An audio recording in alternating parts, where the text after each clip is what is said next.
bienvenue. Je suis Benjamin Chabroux, directeur de l'école de production de l'ICAM. À cause de la crise sanitaire, nous ne pouvons malheureusement pas vous accueillir et nous allons, avec nos maîtres professionnels, vous proposer une visite de nos ateliers. Ces 800 mètres carrés sont l'espace où nos jeunes passent la plupart de leur temps. Nous réalisons ici de véritables commandes pour de véritables clients. Vous avez quelques échantillons ici. Les élèves passent 2 tiers du temps à l'atelier. Ils sont accompagnés individuellement au sein de petits groupes d'un maximum de 12. Qu'allez-vous faire dans cette école de production? Tout d'abord de la pratique, pour 2 tiers de votre temps en produisant sur des machines. Puis ensuite de la théorie. On passe de la pratique pour aller vers la théorie pour seulement 1 tiers du temps. Dans les matières théoriques, il y a des maths, du français, etc. L'équipe d'encadrement est constituée de 3 maîtres professionnels pour une vingtaine de jeunes, donc un très bon taux d'encadrement, et d'une équipe de bénévoles qui font les matières théoriques, ainsi qu'un éducateur et une assistante. Et après l'école de production, vous avez 2 options. Soit travailler directement, et le salaire moyen après quelques années d'expérience est de 2150 €, et ça peut être bien plus avec les années d'expérience futures. Deuxième option, continuer en bac pro en alternance, plutôt en alternance. Et maintenant, nous allons rencontrer nos maîtres professionnels, Vincent et Well. Suivez-moi.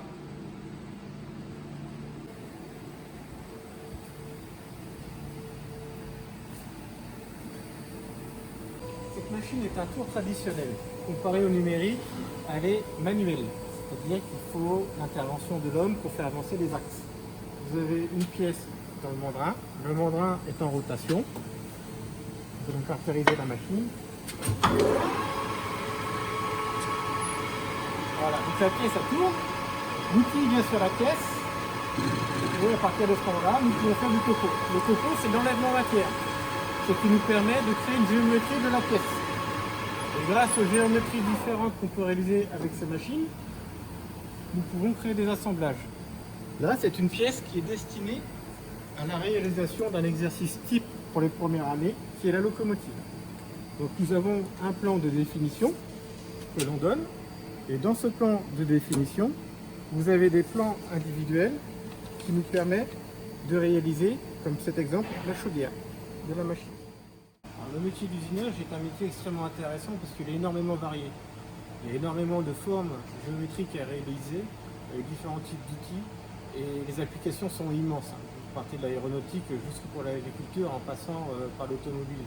Donc c'est extrêmement vaste, il y a extrêmement de pièces à réaliser, il y a des complications des fois qu'on ne s'y attend pas et c'est là où il faut faire marcher notre cerveau et c'est extrêmement intéressant à mettre en place pour obtenir la pièce que demande le client. Donc voilà les machines, il y a 2 types de commandes numériques.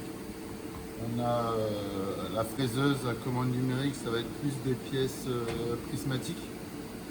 Et les tours à commande numérique, on va être plus sur des pièces cylindriques.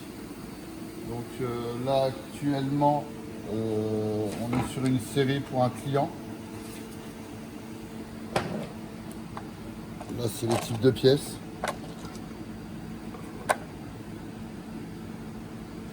Donc voilà quoi, le client il nous fournit le plan, on fait le programme et on règle la machine, on sort les pièces.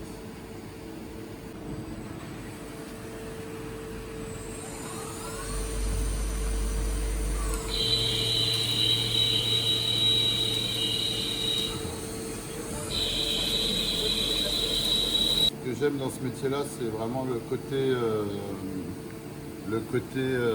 à partir d'un lopin, d'un brut, le fait de pouvoir réaliser des pièces qui sont utiles.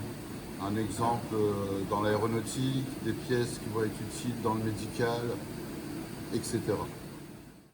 Après la relation qu'on va avoir entre nous, même avec la différence d'âge, on se tutoie, on se respecte, on essaye d'aider du mieux qu'on peut. On essaye d'adapter la pédagogie par rapport en fonction de l'individu, quoi. Vous essayez de vous inculquer notre amour pour ce métier et notre passion. Et vous allez voir que pour ceux qui veulent s'épanouir, il y a énormément de choses à faire. Et ce que j'aime dans cette pédagogie, effectivement, à l'ICAM, des pédagogies des écoles de production, c'est que vous êtes quasiment notre égal, c'est-à-dire qu'on vous considère comme des collègues de travail. On vous donne du boulot, on vous explique comment le faire et on vous laisse, on vous lance. Bien sûr, on est derrière vous, mais il vous faut un degré d'autonomie. Si vous n'avez pas ce degré d'autonomie, on ne pourra rien pour vous. Et c'est là que vous allez vous épanouir. Et ce que j'aime dans ce challenge de vous emmener jusqu'au CAP sur des machines comme ça, c'est que vous allez aimer et apprécier ce métier. Comme vous avez pu le constater, à l'école de production, vous passerez 2/3 du temps à pratiquer sur ces machines. Si vous êtes intéressé, merci de nous contacter pour une période d'essai et un entretien. La visite est désormais terminée. Si vous avez des questions, n'hésitez pas à les poser dans les commentaires de cette vidéo. Merci pour votre venue et à bientôt.